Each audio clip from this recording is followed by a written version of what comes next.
Pastor Burns, can you explain the two natures of Jesus? Let's take a minute to talk about that.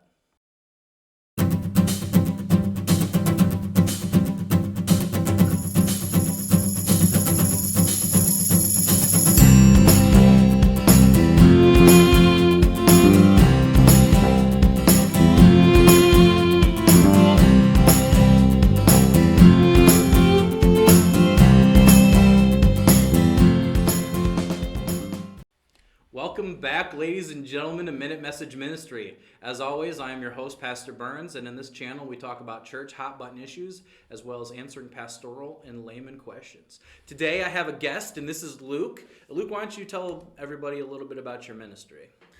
Hi, everyone. My name is Luke Goerge. I am currently a candidate for the diaconate in the Diocese of Lansing. I have about 2 years left, and that's currently where I'm at. 2 years till ordination. Wow. So, in this channel, it's a theological channel where we answer theological questions, and all theological viewpoents are welcome as long as you are a believer of the Christian fundamentals, which is found in the Catholic Nicene Creed.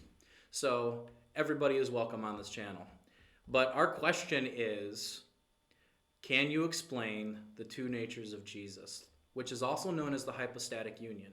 Luke, why don't you give us a rundown on the hypostatic union?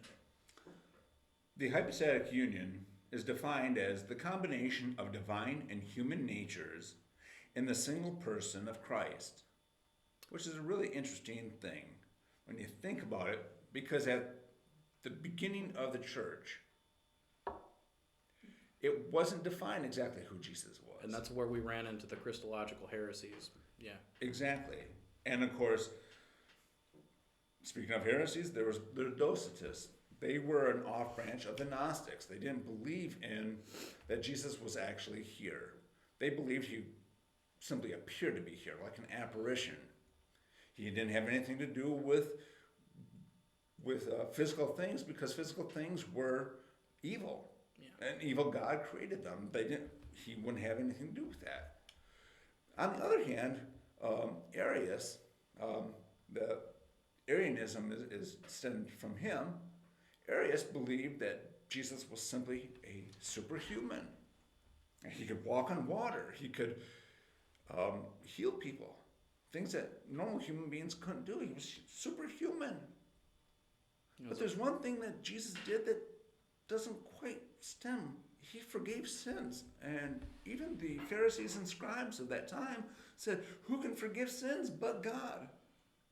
And so Jesus' claim that he was God comes from this, because Arius was wrong. Yeah. It's important to note that when trying to figure out this theology, it's okay to be confused about it, because there's a Bible verse that says that God didn't count equality as a thing to be grasped, and said he took the form of a servant and came down and became obedient to the cross and death on the cross. So it's okay. These theologies can be confusing. So the point of the hypostatic union is that Jesus was fully God and fully man. And it's important to note in this theology that these two persons, that they didn't take away from each other. So Jesus was fully capable as God and fully capable as man. So his suffering was complete as man. So we can confidently say as Christians that when Jesus died on the cross, that God died for us.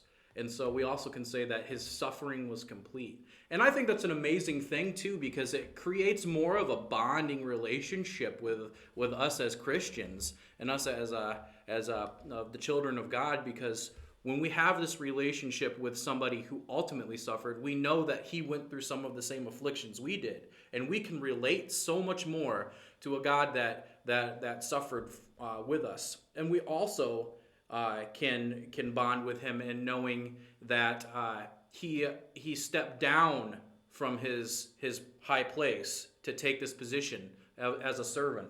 So there's no other God that has done that. Ever.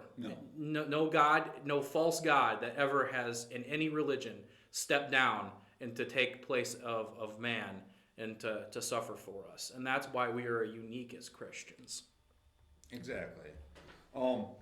And then going along with what you said, Gregory of Nazianzus, he said, what is not assumed is not redeemed.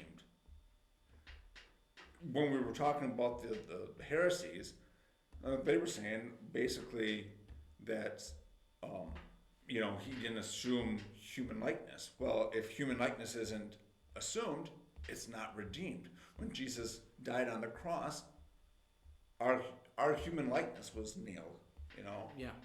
And so that's what's redeemed, our human likeness. Because who can go to the Father except for someone who is God? Right.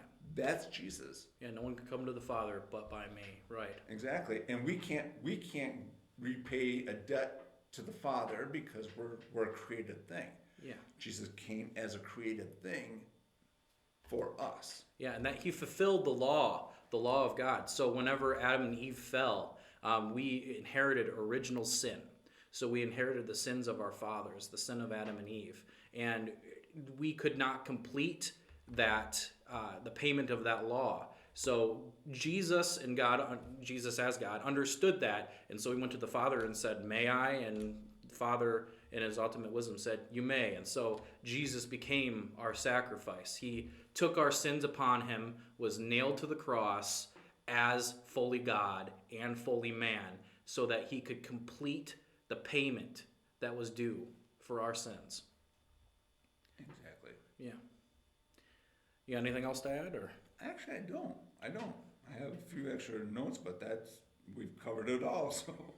All right. Well, everybody, that is the hypostatic union, or the two natures of Jesus, and its importance for the Holy Week, which is the Catholics' Holy Week, and the importance of the incarnation for the reason that we are here, the reason that we are Christians, because Jesus died on the cross. So everybody have a good week. And as always, like and subscribe. And if you have a question for me, hop in the comment section and ask it. That's how we do these videos. And that's, if you don't have a question, if you don't ask the question, then I can't answer it for you. So hop in the comment section, and I will answer your question. Everybody have a good week.